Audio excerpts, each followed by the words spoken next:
Hello, and welcome to another Enrichment with the Gifted Guy. What I'm going to be doing today is reading to you a book called Hidden Figures, which is a true story. As I'm reading this book to you, I want you to think of a guiding question.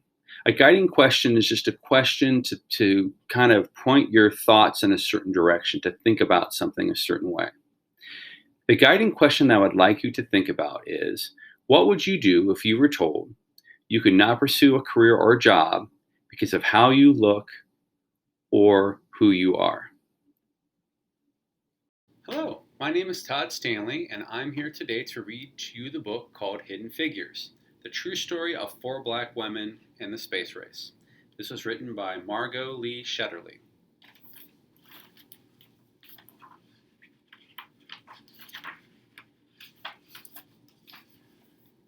Dorothy Vaughan, Mary Jackson, Katherine Johnson, and Christine Darden were good at math. Really good. In 1943, the United States was at war. World War II. Dorothy Vaughan wanted to serve her country by working for the National Advisory Committee for Aeronautics, the government agency that designed airplanes. Having the best airplanes would help America win the war. Making airplanes fly faster and higher and safer meant doing lots of tests at the agency's Langley Laboratory in Hampton, Virginia. Tests meant numbers. Numbers meant math. And math meant computers. Today we think of computers as machines, but in the 1940s, computers were actual people like Dorothy, Mary, Katherine, Christine. Their job was to do math. Because Dorothy was black and a woman, some people thought it would be impossible for her to get a job as a computer. She lived in Virginia, a southern state where laws segregated or kept apart black people and white people. They could not eat in the same restaurants. They could not drink from the same water fountains. They could not use the same restrooms. They could not attend the same schools. They could not play on the same sports teams. They could not sit near each other in movie theaters. They could not marry someone of a different race. But Dorothy didn't think it was impossible. She was good at math. Really good. She knew she was the right person for the job. She applied, and the laboratory offered her a position as a computer. At work, blacks and whites were kept apart.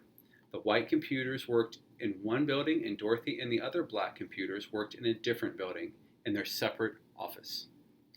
Even though they worked in the same kinds of assignments, the black computers and white computers used separate bathrooms and ate in separate lunchrooms.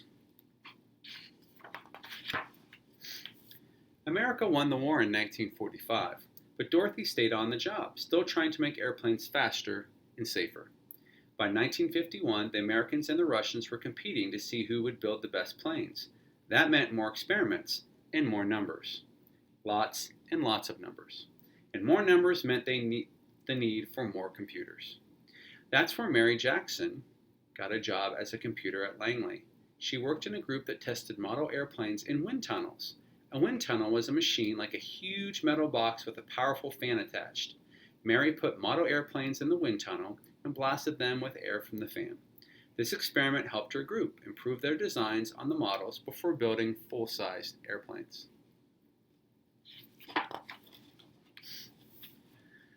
Mary wanted to become an engineer, but officials said it was impossible. Most of the engineers at the laboratory were men, and to become an engineer, Mary needed to take high-level math classes, but she wasn't allowed to go inside the white school where the classes were taught.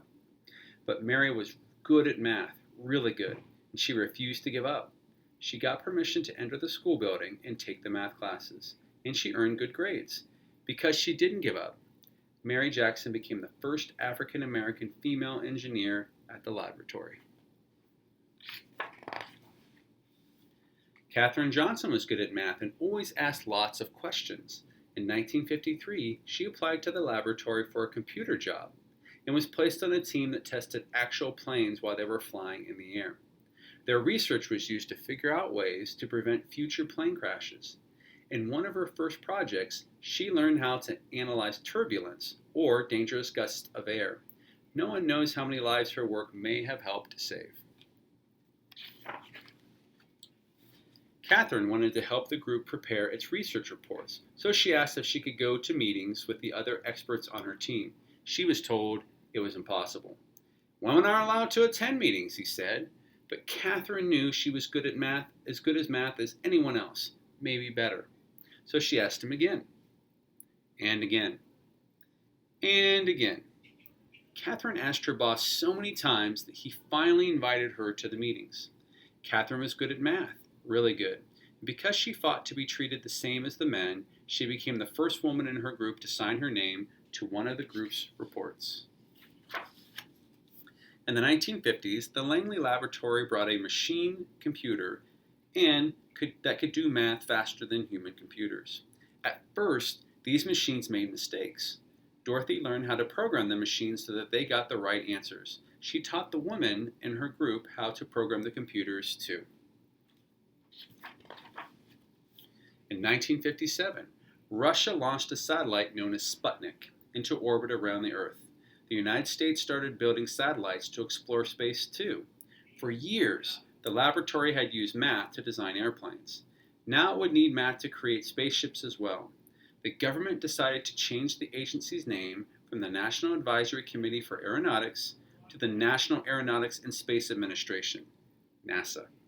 In 1961, President John F. Kennedy told Congress, "I believe that this nation should commit itself to achieving the goal, before this decade is out, of landing a man on the moon and returning him safely to the Earth." A man on the moon, but the first step to getting a man on the moon was to send an astronaut around the Earth. NASA was going to need to hire more space experts and more people who were good at math. Really good. The people at the laboratory had to work together from morning to night to figure out how to send astronaut John Glenn into space and bring him back home to Earth safely.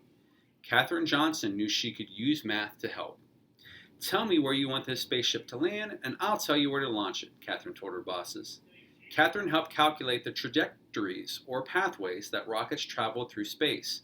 She had to plan Glenn's exact route, from takeoff to Florida to splashdown in the Atlantic Ocean. There was no room for error. No one was better than Katherine at solving these tricky math problems. Days before his mission, John Glenn wanted Katherine to double-check the machine computer's trajectory calculations to make sure it hadn't made any mistakes. When Katherine said the numbers were correct, Glenn was ready to go.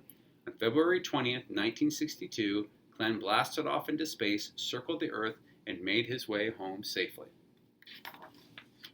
Meanwhile, laws began to change so that black and white students could go to school together.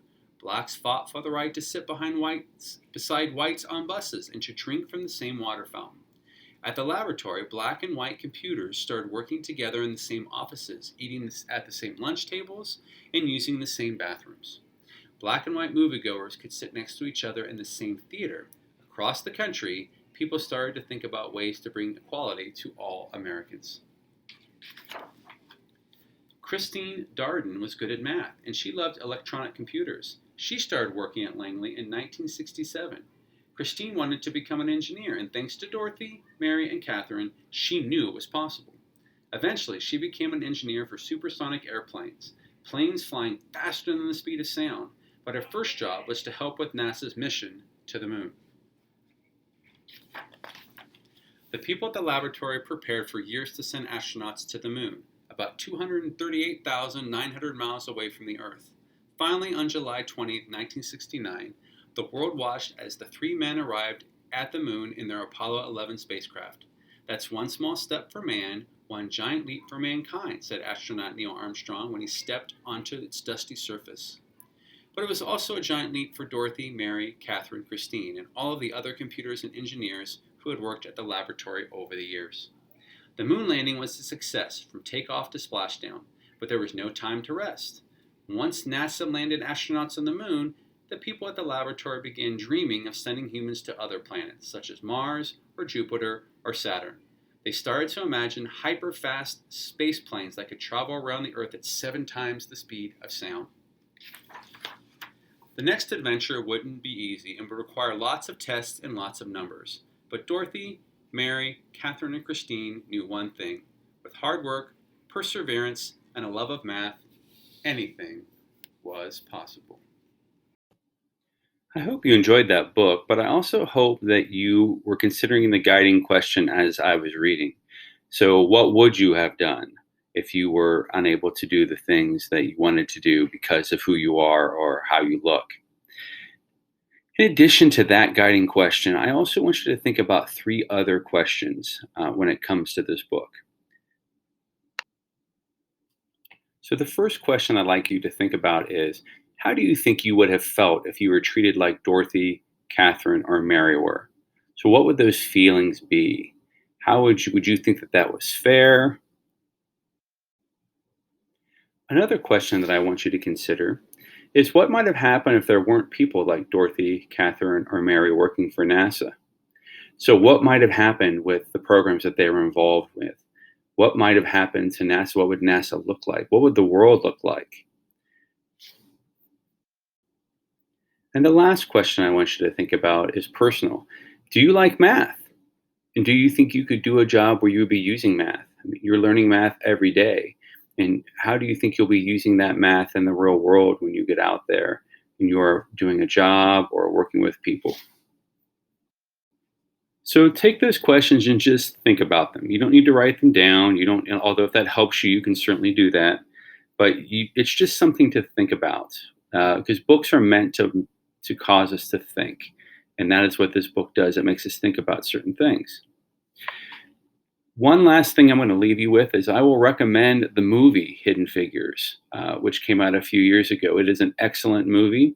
It does make some changes to the book, but the basic stories of these three women are there, and it's a highly enjoyable book that you can watch with your family.